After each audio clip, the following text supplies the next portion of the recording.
Dans cette série, nous construisons avec le constructeur de moto Koen de Deurwaarder un café racer de A à Z.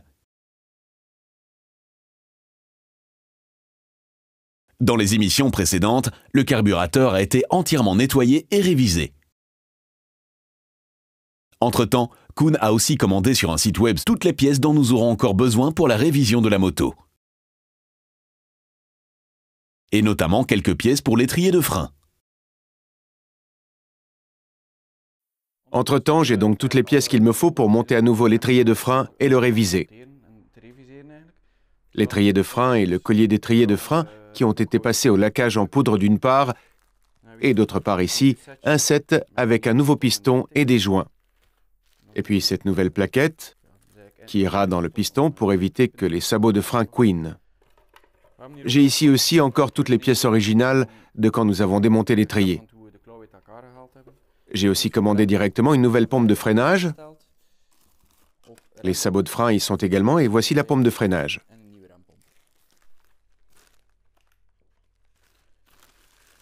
Voici donc la nouvelle pompe de freinage. Notre Suzuki n'a qu'un étrier de frein. Vous ne pouvez donc pas vous tromper beaucoup lors du choix.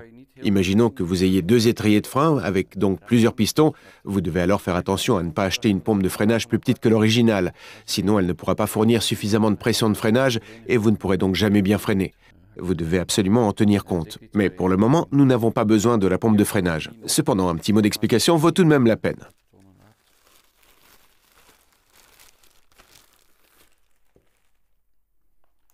Ici, vous voyez les nouveaux sabots de frein. Les sabots originaux de la moto n'étaient en fait pas en si mauvais état. Mais tant qu'on procède à une révision complète, cela ne demande guère d'effort de les remplacer aussi.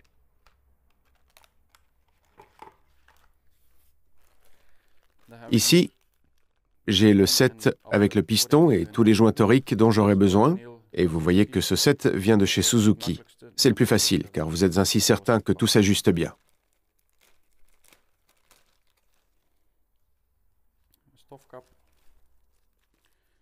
La protection anti-poussière, le joint torique, les deux bagues en caoutchouc avec lesquelles l'étrier de frein est en fait rendu flottant, le nouveau piston, et encore un cache pour l'embout de purge. Vous avez intérêt à comparer d'abord avec le piston original. Comme vous le voyez, le diamètre est identique. Cela ira donc à coup sûr.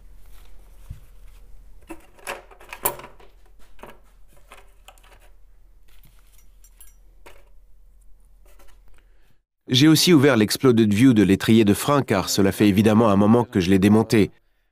Avant de commencer à le remonter, il est pratique de regarder encore un peu comme tout doit être monté. C'est la meilleure façon d'éviter les erreurs. Toutes les pièces pour l'étrier de frein sont à présent prêtes.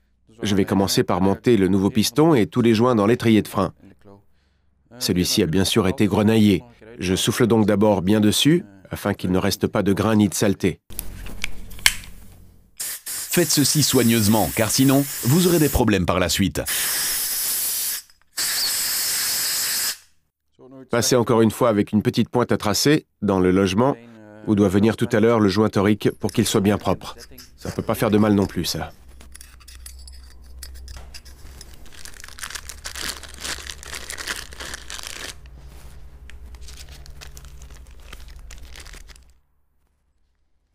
Vous voyez ici les deux différents joints.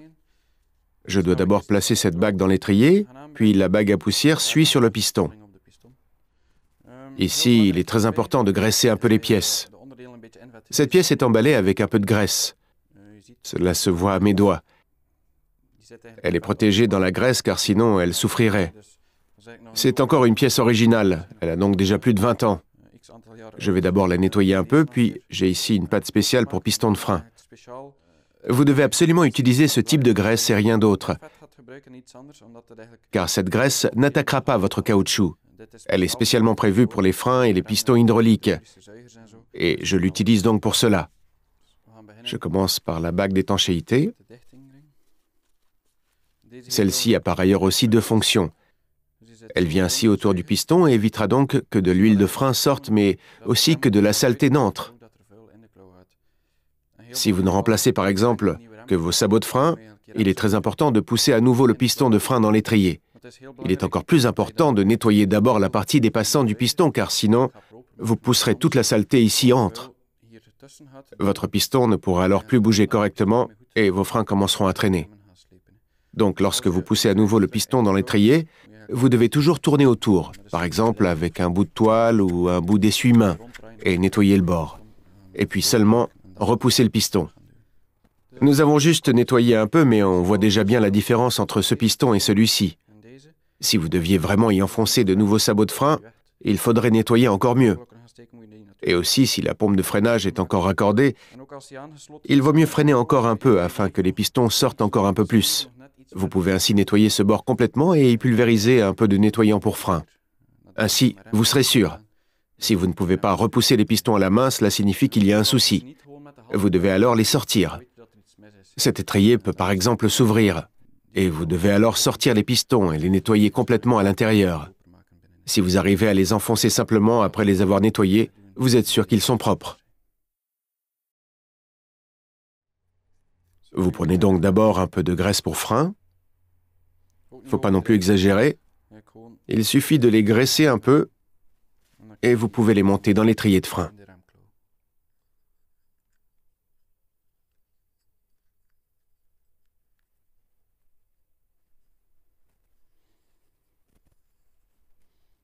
Comme vous le voyez, la pièce est bien en place. On sent également bien si elle est partout au même niveau, car elle peut évidemment aussi être un peu tournée, et alors le piston n'y entrera certainement pas. Ici aussi, on applique encore un peu de graisse pour frein afin que le piston entre facilement tout à l'heure. On fait pareil avec le piston, on graisse aussi un peu. Pas beaucoup, comme vous le voyez, juste veillez à ce qu'il soit lubrifié et ne coince pas. Maintenant, vous devez monter la protection anti-poussière sur le piston. Vous procédez par en dessous. Tout à l'heure, il se retrouvera à l'intérieur. Et nous avons ici aussi une découpe afin qu'il soit en fait en contact. Le piston risque ainsi encore moins de se salir.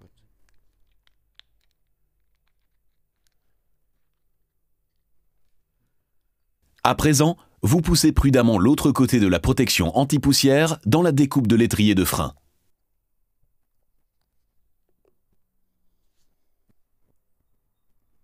Lorsque vous voyez qu'elle est bien partout dans la découpe et qu'il n'y a plus de pli nulle part, vous pouvez continuer de pousser le piston.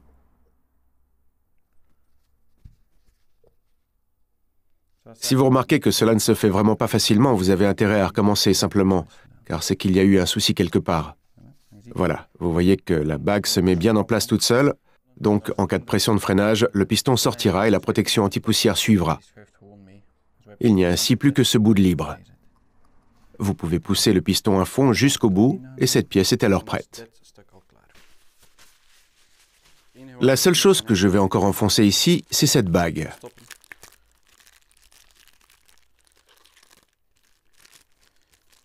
Elle a plein de petites dents et vous pouvez la pousser ainsi dans le piston. Elle permettra un peu de mouvement au niveau des sabots de frein et réduira donc le risque de couinement, car les sabots de frein veulent évidemment bouger lorsque la roue tourne. Mais le piston les en empêche, et on peut alors parfois entendre un bruit énervant à chaque fois qu'on freine. Cette bague évitera que cela se produise. La pièce suivante est le support d'étrier de frein. Cette pièce vient donc ainsi par-dessus l'étrier et rendra en fait l'étrier de frein flottant. Lorsque vous freinez, l'étrier de frein fera ce mouvement à l'aide de ces deux boulons spéciaux. Vous voyez, il y a des plans de guidage dessus allant exactement ici.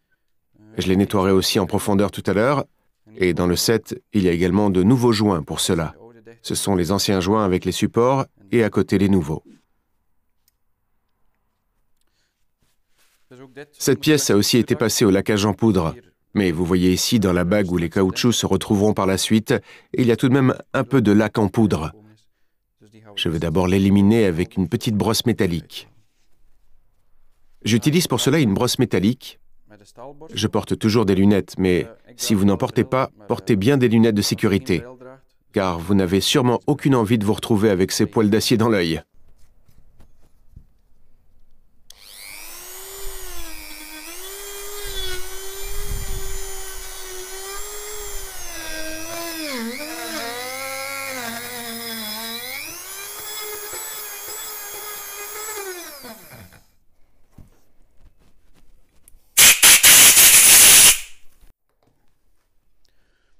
Vous voyez déjà bien la différence entre les deux.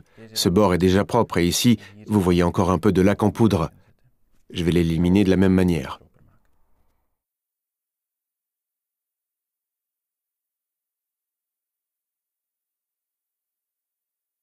Je vais à présent d'abord encore nettoyer ces bacs de guidage.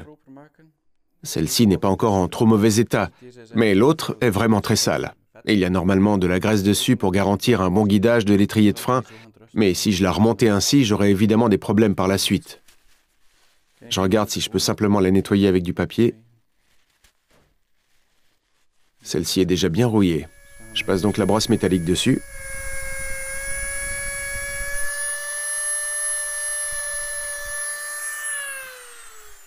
Vous voyez ici aussi ces deux rainures.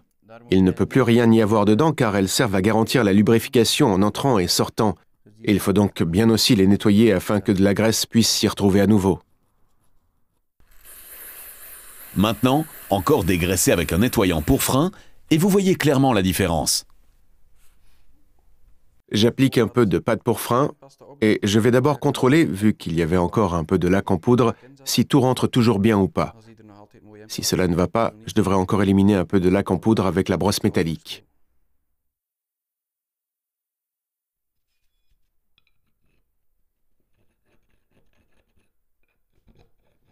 Comme vous pouvez le voir, ces pièces s'ajustent parfaitement. Elles sont donc prêtes. Avant le montage, je vais encore regarder un peu le dessin. Ces plans d'ajustement où les bacs viendront tout à l'heure doivent également être parfaitement propres. Ils étaient bien protégés pendant le laquage en poudre. Ils vont donc parfaitement. C'est bon. Vous voyez ici l'étrier de frein. La bague passe ici, puis l'espaceur se trouve en dessus. Il y a ici un filet de vis qui ira donc ici, et ensuite la housse anti-poussière, et celle-ci va finalement dedans.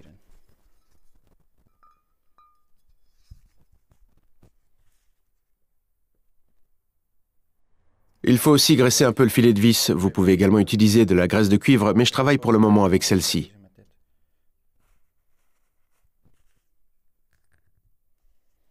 Et vous voyez que tout bouge souplement. Puis, vous prenez la nouvelle housse anti-poussière. Voilà, elle est bien en place. Et vous voyez le fonctionnement. Lors du freinage, elle se resserrera et se détendra, et exactement le même principe que pour le piston pour protéger ce plan.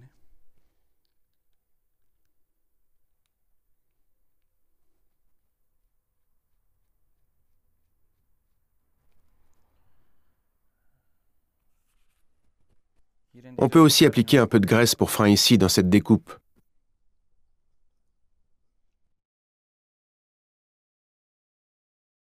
Vous pouvez aussi appliquer un peu de graisse dans la housse anti-poussière. Ici aussi, poussez d'abord la housse anti-poussière à sa place. Ainsi, puis pareil de l'autre côté.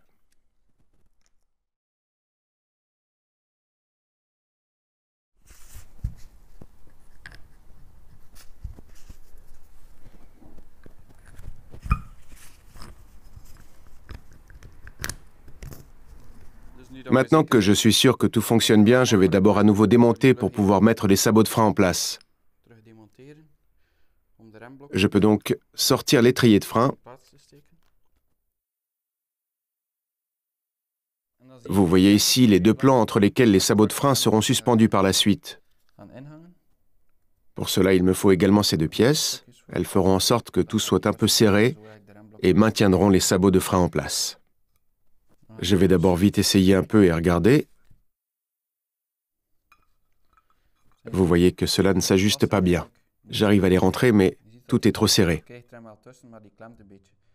Si vous comparez les sabots de frein originaux et les nouveaux, vous voyez que ceux-ci ont été dotés de laque en poudre ou de peinture. Les anciens ne sont pas peints.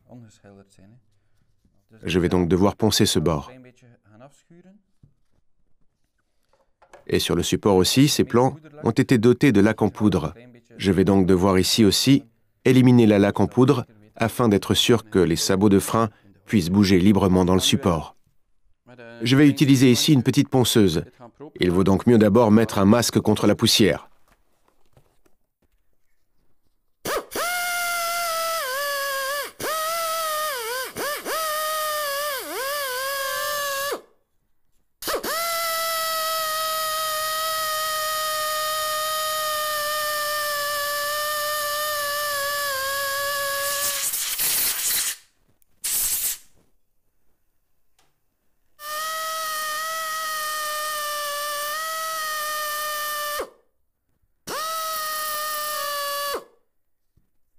Les deux surfaces sont à présent débarrassées de la peinture, et vous voyez directement la différence. Le sabot de frein s'ajuste parfaitement entre, et il y a même encore un peu de jeu, ce qui est nécessaire car ces plaquettes doivent encore venir entre.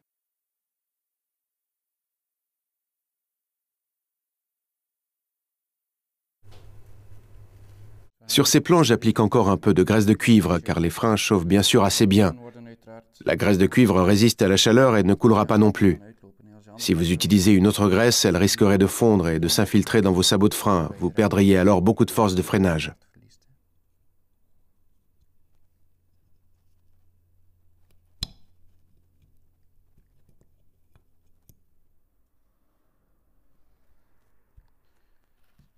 Les deux sabots de frein sont à présent bien en place. La pièce suivante que je dois encore monter est celle-ci. Cette pièce maintiendra aussi les sabots de frein en place. Vous devez la monter dans cette découpe. J'ai également commandé un nouvel exemplaire. Et vous voyez, c'est bien sûr exactement la même pièce. Il vaut tout de même toujours mieux d'abord comparer. Lors du montage, il faut évidemment faire attention à ne pas perforer la housse anti-poussière du piston. Maintenant, je peux finalement tout assembler. Vous voyez que je dois encore un peu pousser. C'est à cause de ce ressort que je viens de placer dans l'étrier de frein. Je dois donc pousser un peu tout avant de pouvoir glisser les bagues à leur place.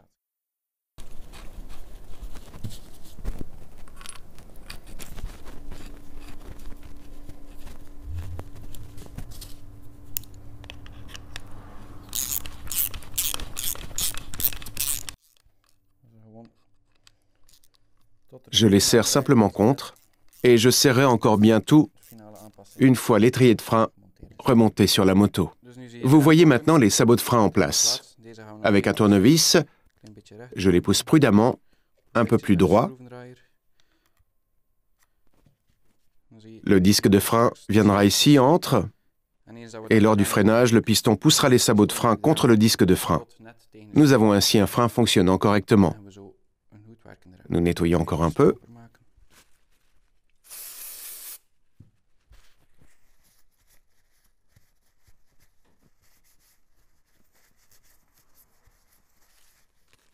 J'ai aussi acheté un nouvel embout de purge. Ceux-ci sont généralement assez rouillés, et j'en ai donc commandé un nouveau par sécurité. Ici aussi, je mets un peu de graisse pour frein dessus, car l'embout est en acier, et on le place dans un étrier en aluminium. Ensemble, ces matériaux peuvent parfois poser quelques problèmes, pouvant être évités en graissant un peu.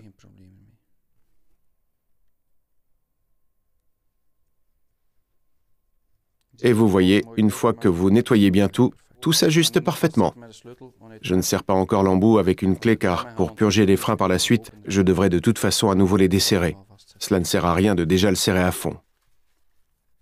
Il ne reste plus que le petit hublot de contrôle. Voilà, il est également en place. Notre étrier de frein est ainsi à présent complètement prêt. Dans l'émission suivante, nous pourrons donc nous attaquer au bloc moteur. Une lourde tâche, mais avec un beau résultat.